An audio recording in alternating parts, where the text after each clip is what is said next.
Okay, hello everyone and welcome to SQL Bits 2022. In person and all hybrid people, welcome to my session around lake databases, database templates and the mapping data assistant. Brand new, still in preview, so hopefully my demos will work today as I assume they should work. My name is Erwin Kreuk. I'm working as a lead data and AI for InSpark, a Microsoft partner in the Netherlands. Yes, I'm also a Microsoft MVP, and today I've been invited by Microsoft to present this session today.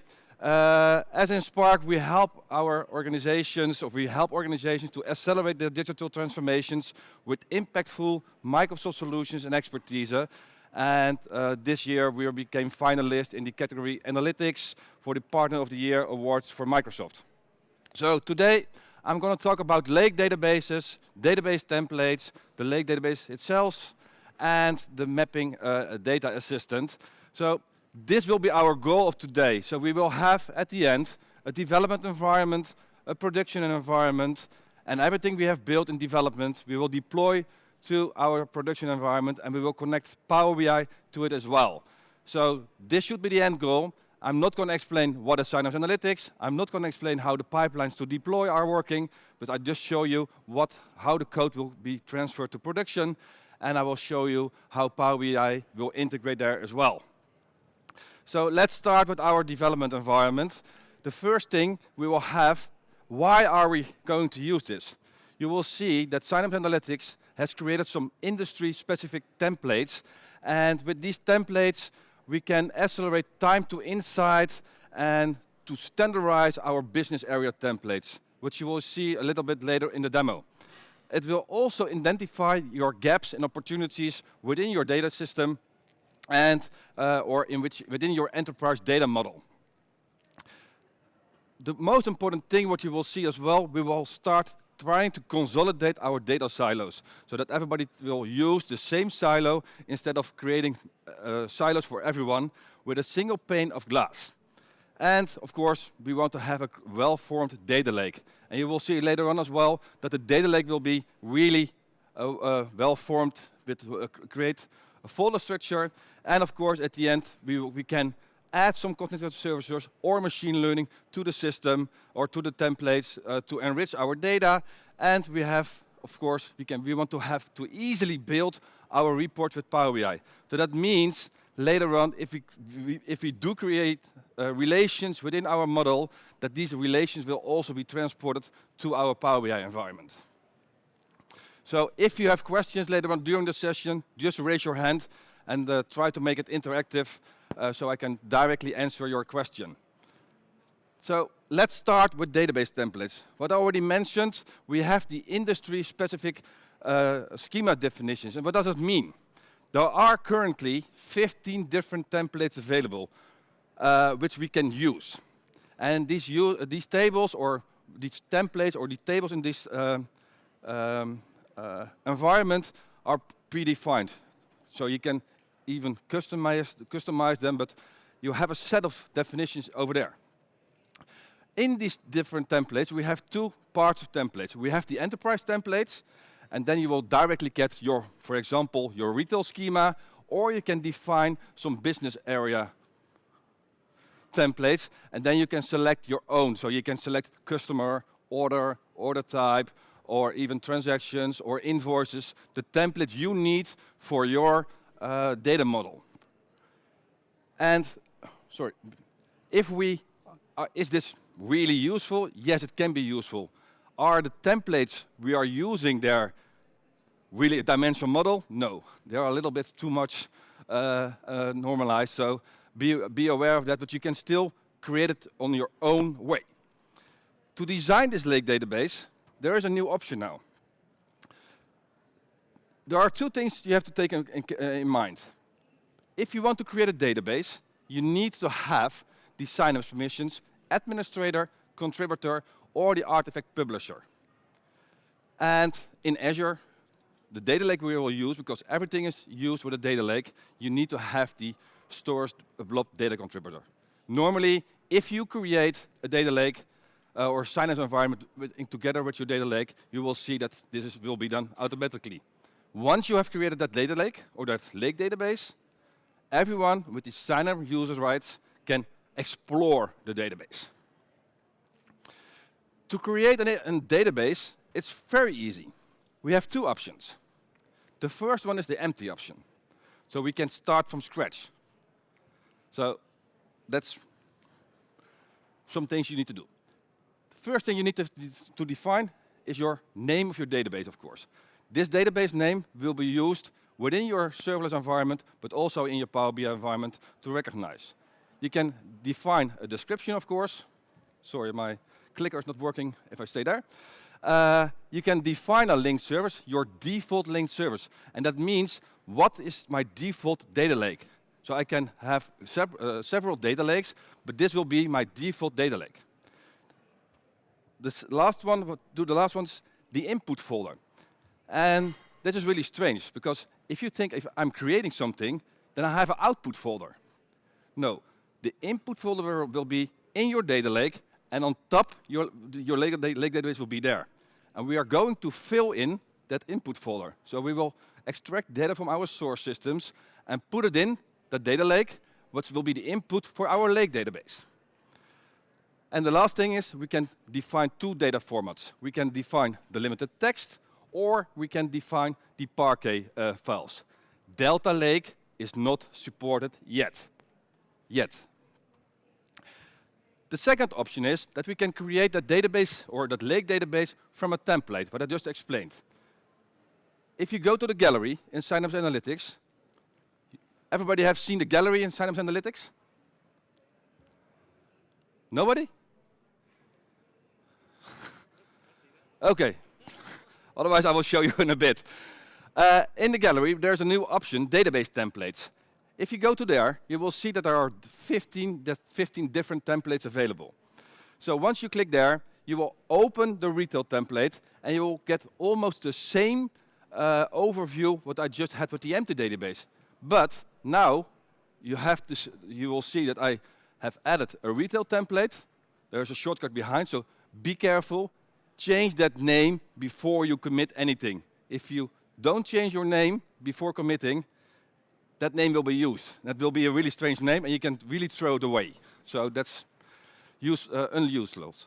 The description, of course, and now we have a new version there. We have the database template version. These templates are updating every time. So then you know this lake database has been created from that version. Of course, the same here, the linked service, the input folder, and the data format. The third thing before I will go to a demo is the lake database. What you have me saying is that we have the data storage, the CSV format, or the Parquet files. So that will be our input files within our data lake to build that data lake on top. For the compute, we will use the Apache Synapse Spark. So that's the same as the normal data flow compute. And we will use the Synapse serverless SQL pools to query our lake database. It's very easy. Once you've created a lake database, you can directly start querying your data. I think Catherine showed this morning how easy it was to create a copy activity and then start querying your data. This is even easier. And what we will have in our data lake, we have a well-formed data lake format. So we have folders in there, and you can see I have a folder for each table, and within each table I have the Parquet files splitted in smaller pieces. And if I use partition later on, you will see that I have partitions folders in there as well. So what we're going to do, I'm going to switch some screens, and let's start to create our first lake database.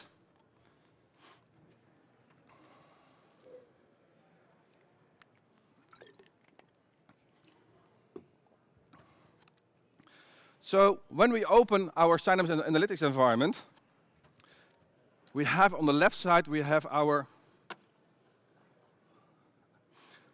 activity hubs, what we probably known and have seen before. Within our data tab, there is a new option that's called Lake Database. If you want to open that Lake Database, you can click on here. You can click on the Lake Database. Can everybody see it? We can click on Lake Database, and then we can click on Preview. And now we are in the middle of creating an empty database. So we can define our name, what I just explained. We can define the different data lakes we want to have, our folder, and our date format. With an empty database, we have 3 options to create a new table. So we can create a table like a custom. So I can start building my own dimensional model. I can define my own columns. I can define my own relationships within that table. I can start building from a data lake. So what I can do, for example, I will use orders over here. And within my orders, I have a file somewhere already created, a Parquet file or a CSV file. And I'm going to use that as my input definitions. You know, if you have Parquet files, all the metadata is in there, so I will have my data types there as well. So let's go to my raw folder, and I will use, for example, orders. And now, what will happen is that it will start detecting what kind of files there are in, it will detect my data types, and it will start creating a table. So that's not the table I can query, but that's the metadata, what's in there.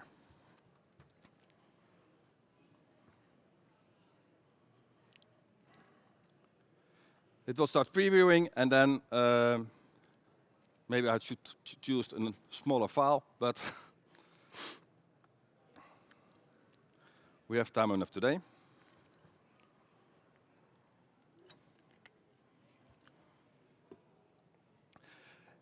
You see, it will take a little while to detect that file type because I have a really large Parquet file.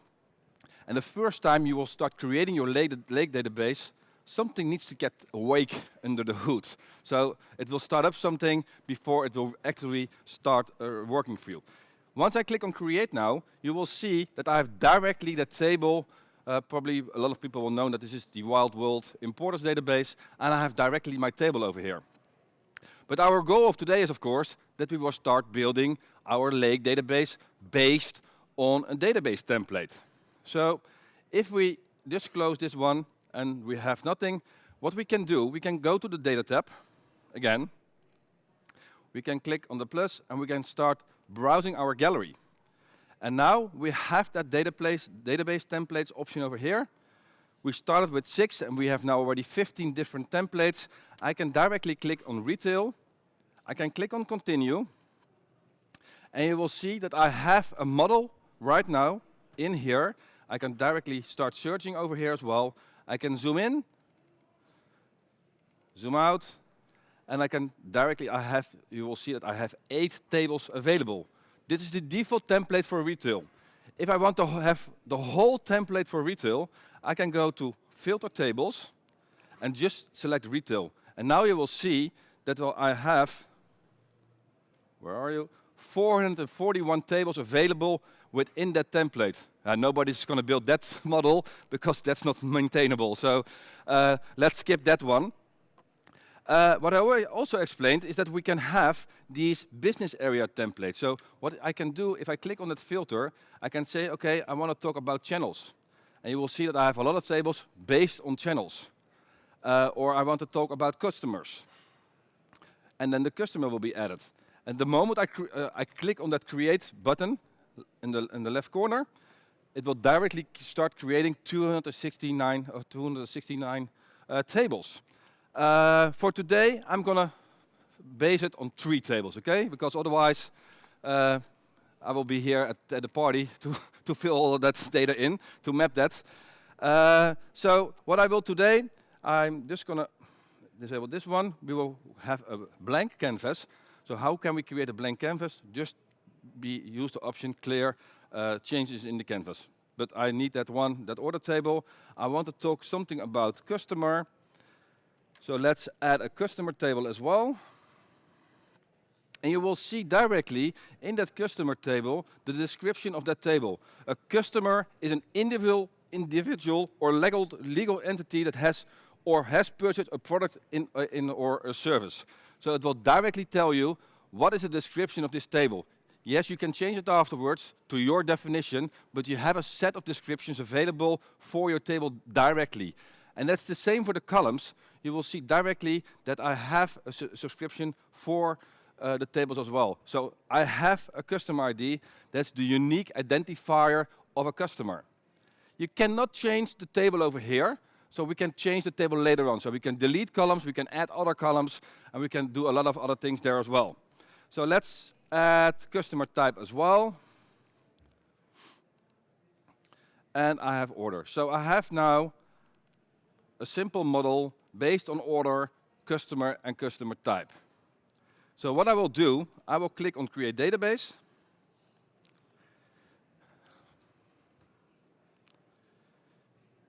And yes, this is really working on a large screen pretty well, but so as you can see, I have now that customer type, that customer table, and that order table. If I click on the customer table, I can start editing the description, but what else can I do? On the right side, I had defined that the input folder was my parquet. So I leave it like this. I will call this the retail SQL bits, because I just explained to you, the first time I will commit, it will directly use that name as a database. And I have the retail version template 010. If I click on the storage settings, for example, I have a data lake with some more sensitive data, specified for sensitive data. I can now overrule over here. Let's do that a little bit. Hopefully you can see it. I can disable this option and say, okay, I want to have an other data lake with an other input folder, with an other date format to store my data. So I can maybe store my sensitive data in a different data lake that people cannot access, or I can do some masking on the data in there. So let's start build our table. So what I already said before, I'm in the customer table. And today, I only want to report on, for example, I want to have the customer ID. So what I normally do, I select all the columns, and then I say, okay, I want to have customer ID, I want to have customer type ID, yeah, and the other columns, I don't care. So I will delete these. So I have only 2 columns left. What is missing here is the customer name. So I can easily add a new column over here and say, okay, I can even get from the template again to add it there, but I can click on new column. I can say, okay, I want to have the customer name. It's the length I can define. I can define the data type. So that's very easy that you directly know this is my data type of my model. And then we can do some transformations in between our source and our destination to get the right data type. And then we have here, just leave it like this, customer name. So this table is now ready to use. I will leave the customer type as is. So I have a customer type ID, customer type name, and a customer description. And we'll go to the order table. The same in the order table. I don't need all the columns because that's too much work today to map all the data to show to you. So also here, I will select everything. I will want to have the order ID. I want to show you how we can do a count or a sum of records. What I do want more, yeah, let's report on some, let's do it like this. Sales, I want to have, no, it's not my, I want to have the order amount. No. So what you can do, you can search in here to the correct field you want to know. So I want to have the order total amount. I want to have the something with a date. Okay, I want to have the order book date as well. And probably I have now like a couple of columns. But I will also want to have a relationship with our customer because we had a relationship created. So if I delete the customer ID now, I will miss my relationships as well. So I will click on customer and I will delete all the other columns. I have 5 columns left now where I can start creating my table. What do I need to do more? I want, because it is the order table, and you have seen in the beginning, it took a while to read these Parquet files. So I want to partition the table so that it will be read faster. What I can do 2 things over here. I can start clicking on that one and I can say clone. So that means that the same column with the same description, with the same data type will be cloned. I can click on clone. And now I want to have, for example, the order book month. And as you can see, I cannot convert it. I want to make a partition of it. If you want to make a partition of that column, you need to disable the nullability, because you need to have a value to create a partition, because you cannot create values on a null value. And now, this is very easy. I can say, okay, listen, convert that column, that standard column, to a partition column. And now I can change the type as well as here, because I want to have an order booking month. So I will change the type to an integer, and I will leave the rest like this. So we now have created a model.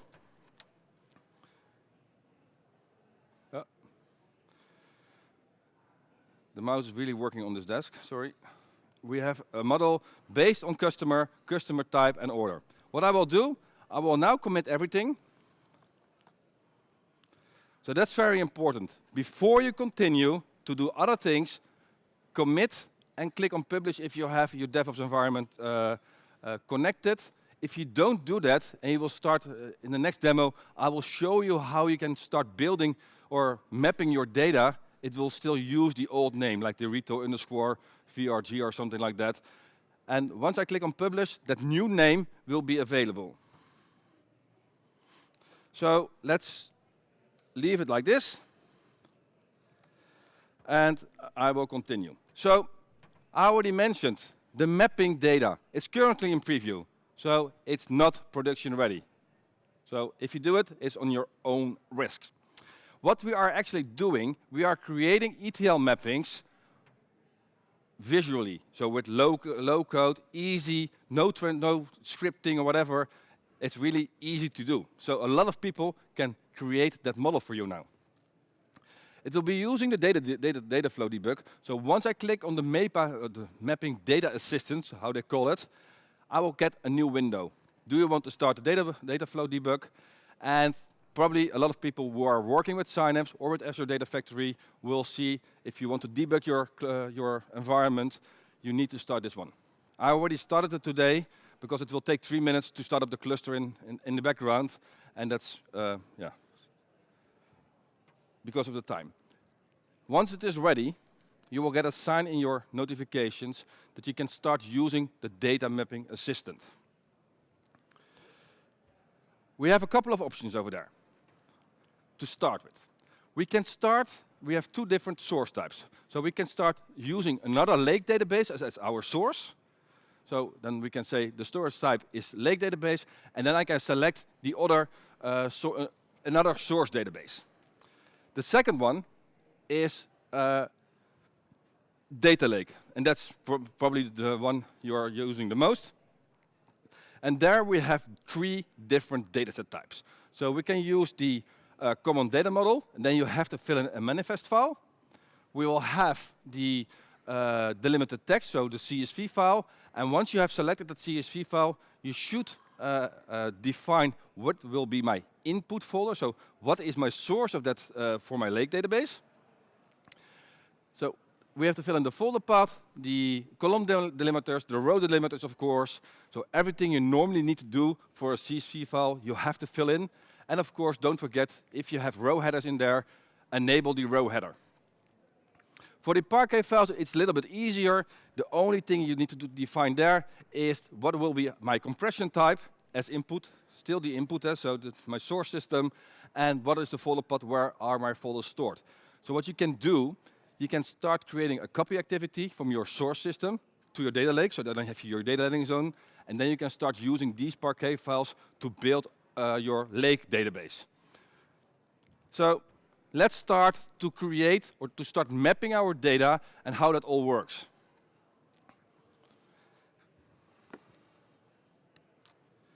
So I will go to the map data preview over here. So I can click on the map data, and probably you will see over here that message, the map data assistant is ready to use. So if I click on the map data preview, I can select that source type I just explained to you. So the lake database or the data lake. I will use the lake database, or the data lake, sorry. I will use my default workspace. We have a question online. Let me hear the question online.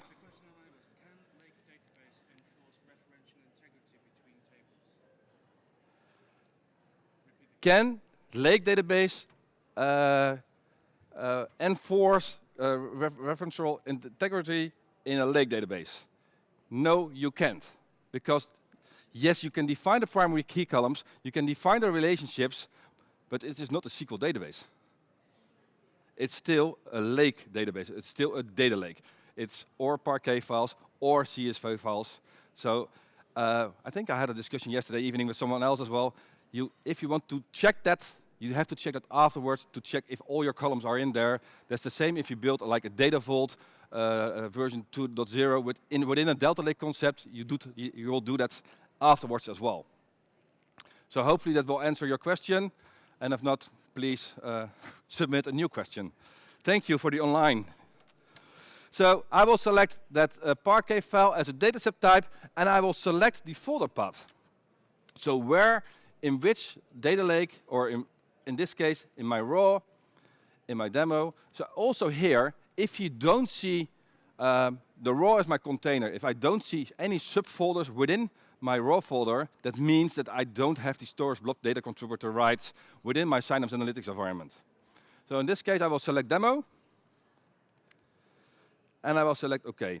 And what will happen, it will start looking which files are available within my folder structure. What I will do, and I will explain you later why, we will start building first our customer and our customer type. And we will call that dimensions. So I will select the customer Parquet file.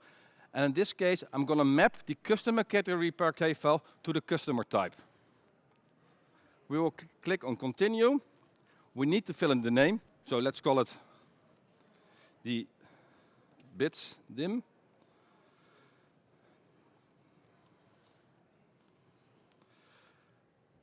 So the first mapping we're going to do are the simple mappings, okay?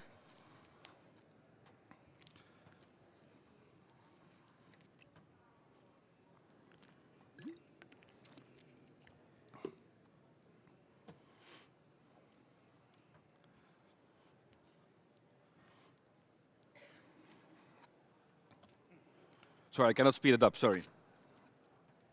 It will open.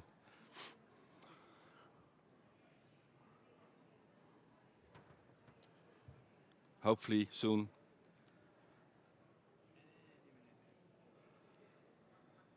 Yeah, cool.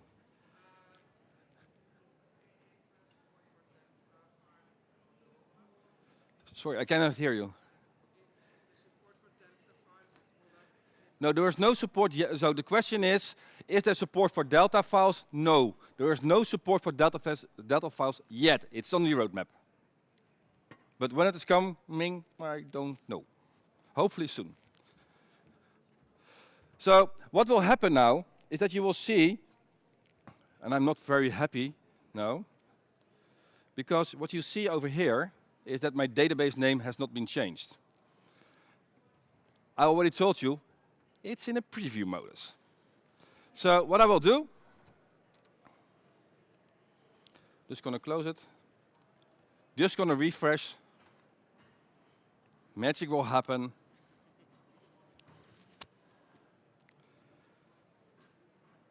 I can prepare all my demos directly with videos, you know, then everything is working. But the great thing is that sometimes you will have errors because that's in your normal job as well. So I have that SQL bits over here.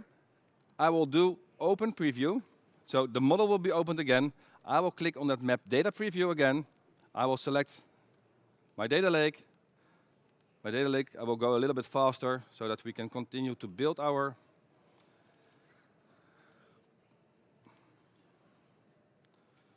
customer categories, and we have the customers. Continue. Yeah.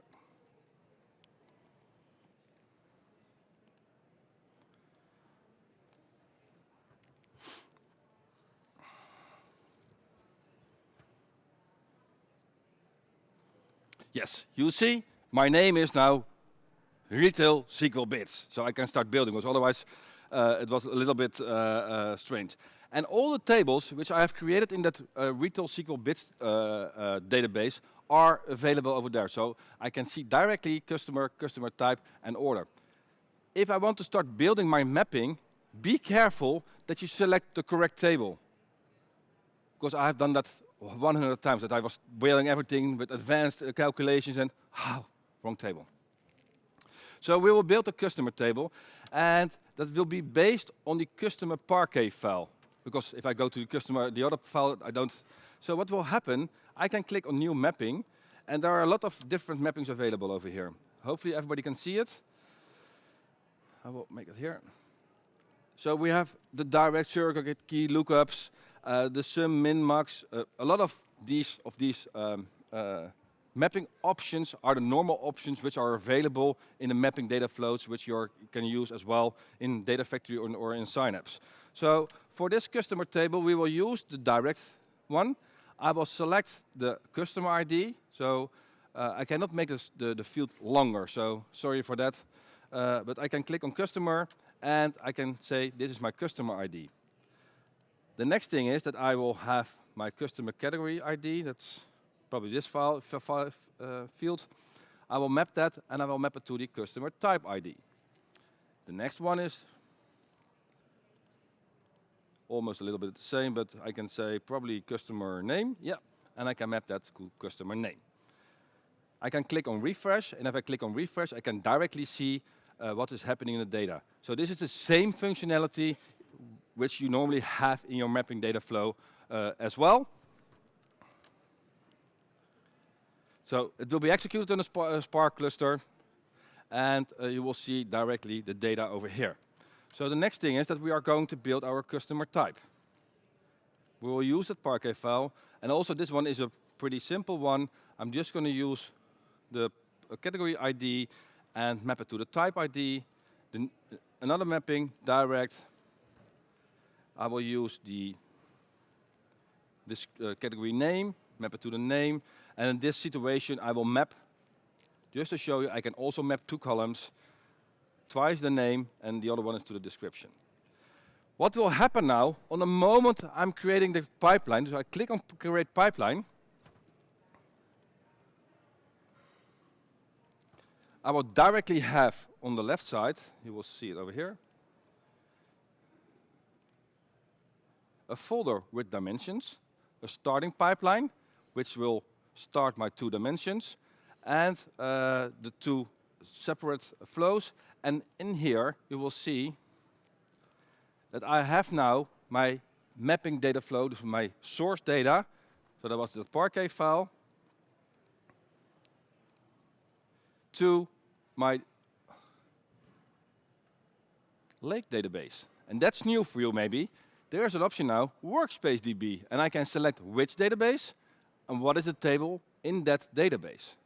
So that new option, data flow, that means that you can write directly to a lake database.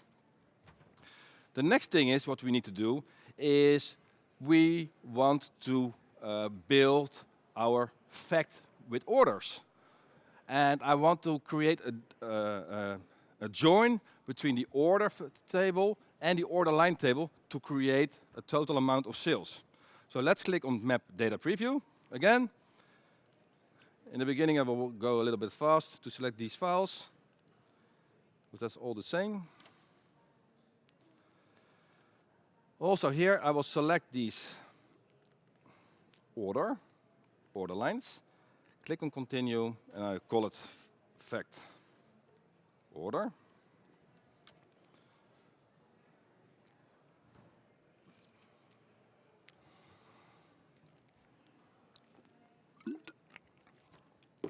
So, be aware, first click on order before you continue. So our main table will be the order lines. And I want to join the order lines with the order table based on our order ID. So what we will do, we can go to additional sources. Our main table, the order line parquet file is already there. I can select the order ID column. I can select the is. The right source is that order parquet file, and also joined on that order ID. So I have created an inner join right now. I still have 15 minutes, so I will click on direct. What I will do, what we want to have the order ID. Oh yeah, we want to have the sum. Oh, we want to have the count of number of order lines. Sorry, count is not supported yet. So what I will do, I will use the sum and then change it later on to count, okay? Sum of the order lines, to have the number of order lines. I will have to do a following thing as well. I want to have this order sales amount. So I want to have the unit price multiplied by the quantity. So what I will do, I will need to go to have an advanced calculation. Then I have the option to create an expression over here. I can open it. I can say quantity multiply with unit price. Very easy. And I can click on save and finish.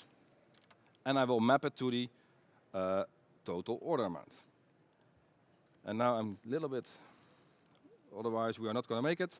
I can start, if I want to have a column which I know, I can search here in as well. Customer ID, well, map it to customer ID. I have that book date or date, order date. I will map that to order date. But I have still one column left, you know, our partition column. So our order book month. So again, what we will do, we will go to our advanced calculation. My screen is too small.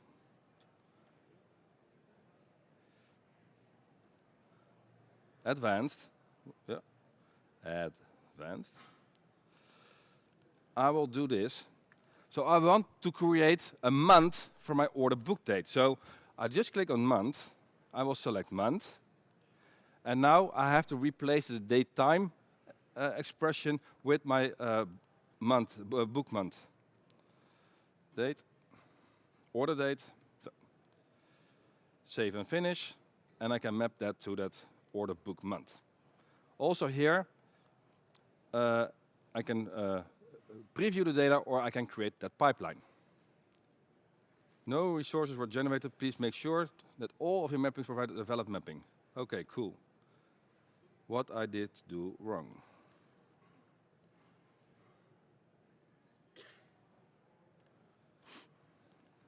Why is it happening during a demo? Pretty cool.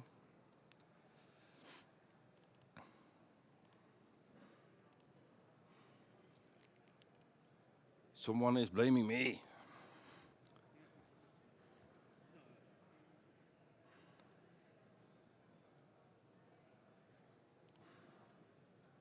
And you can believe it, I just tested it this morning, of course, but valid mappings, customer ID, unit price, order line ID. Let's skip this one, just to check if I'm just going to skip some stuff.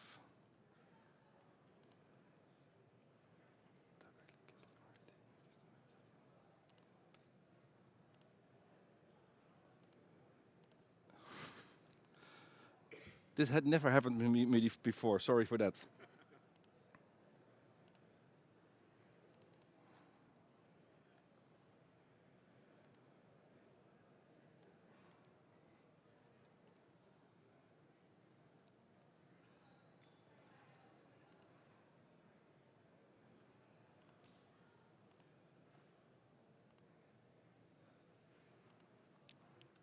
What is happening?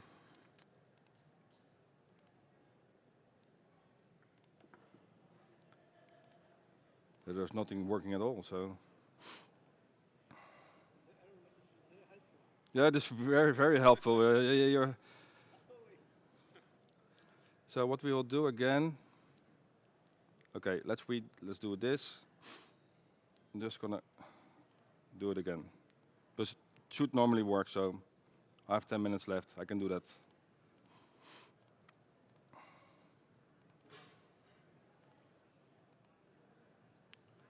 It's a really interesting order or error message.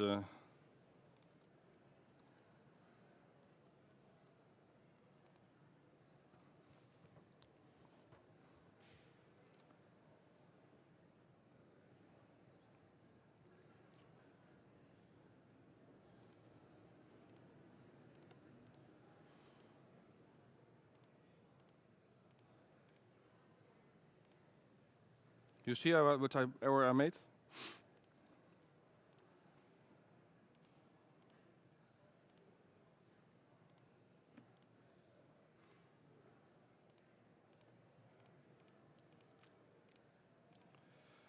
Order ID.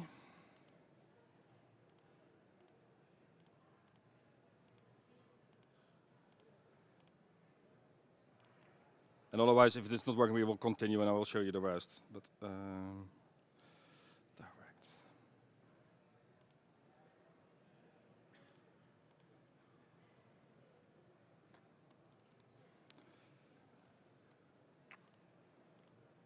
No pressure, 10 minutes left.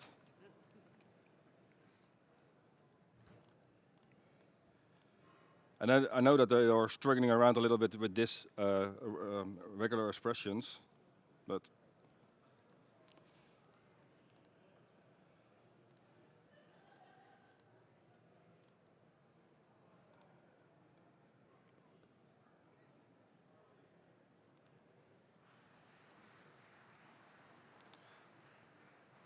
customer ID.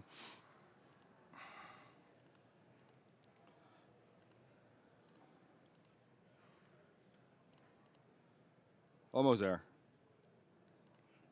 I had some slack in my demos. Order date. Oh. Sorry. Advanced.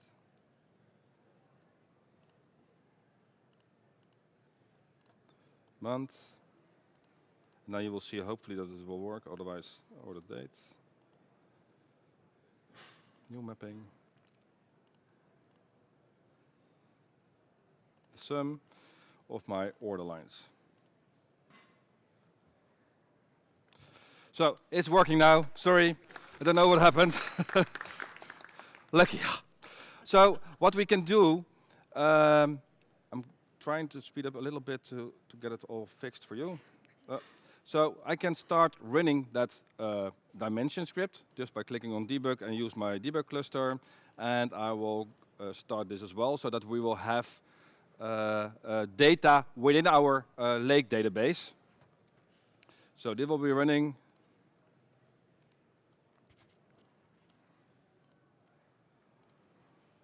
Succeeded.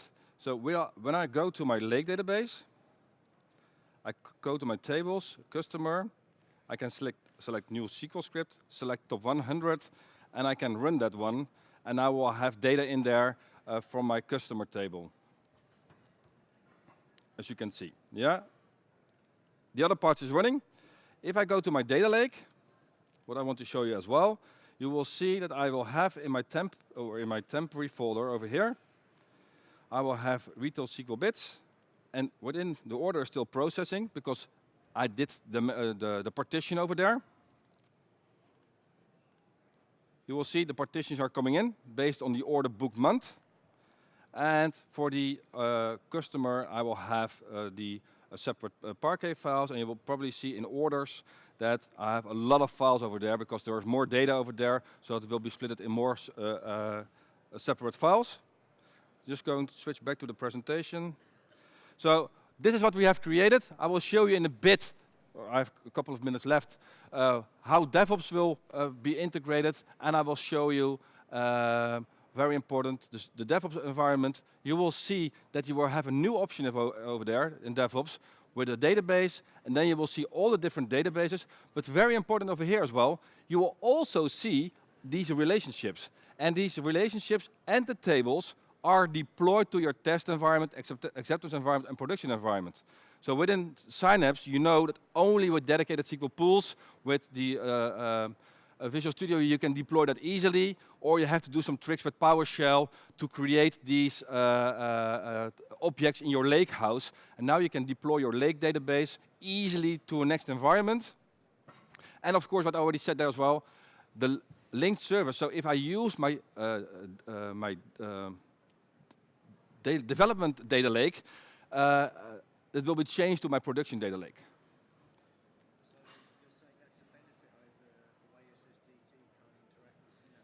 Yeah, so we have. Yeah, what the question is that a benefit of the Synapse environment? Yes, it is, because what we are creating with Synapse is a unified experience to get it in one portal and to get it all working from one part. A couple of minutes left. I will show you that in a bit. Yeah, Power BI.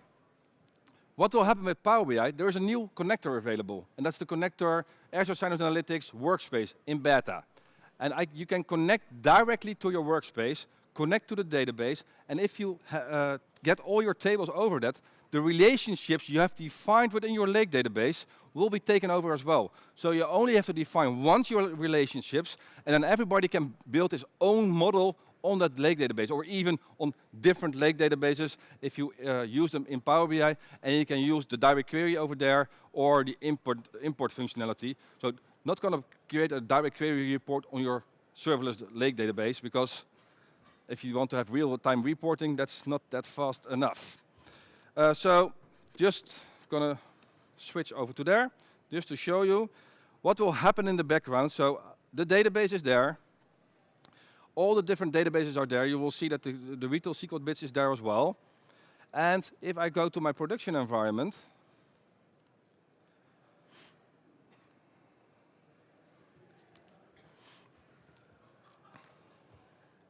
you will see that lake database, probably the last one will not be there because there is a pipe. Oh, there's already there. You will see the retail SQL bits, the tables, everything is there. So there's no data yet because I didn't build any pipelines yet, but the data or the tables are there, and the relationships. So if I open that model over here in my production environment, you will see that I have the same model with the same relationships, with the same description, and the same partitions defined. So I have now a well-deformed data lake. I can connect Power BI to it. Yes, I have 2 minutes left.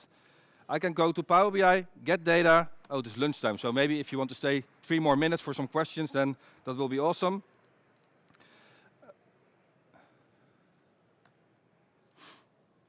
You can go to Azure, and then you will have your Azure Synapse Analytics Workspace Beta connector. And now you will directly see, it will log into your Azure environment. Sign in with a different user. Yes, hopefully you will work.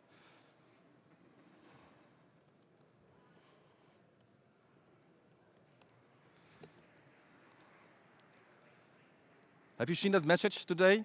That only 20% of the Azure Active Directory accounts are using MFA.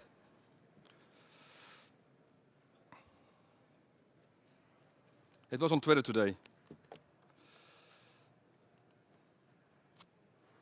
I click on connect. And now you will see, yeah, sorry, I have a lot of workspaces, as you can see. But we will look to my demo environment. And as you can see, this demo environment, that was the one. I have my SQL bits over here. And if it gets awake, I can select all these tables. I will load that one.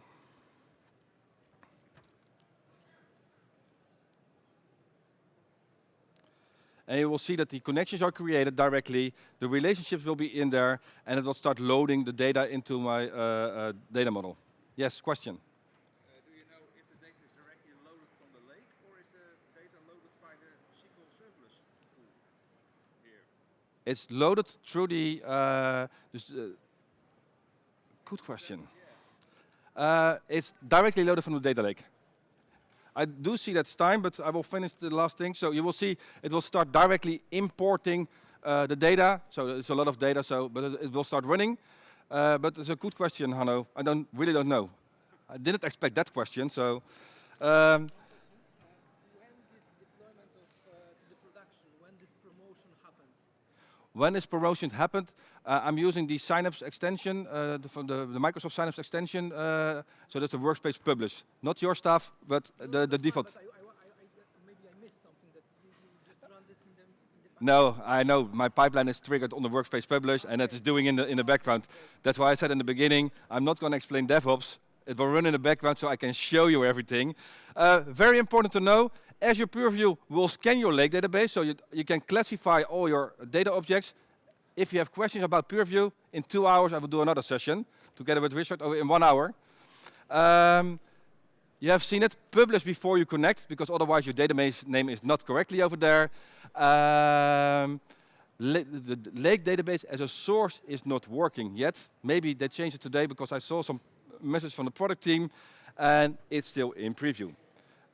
Because it was a Microsoft session, continue your SQL journey on Microsoft Learn. And of course, for today, if there are questions left, it's now your time to ask them. Please leave feedback, the good ones, the bad ones. If you have bad comments, please put them in the remarks, because then I can learn from it and can make my session even better the next time.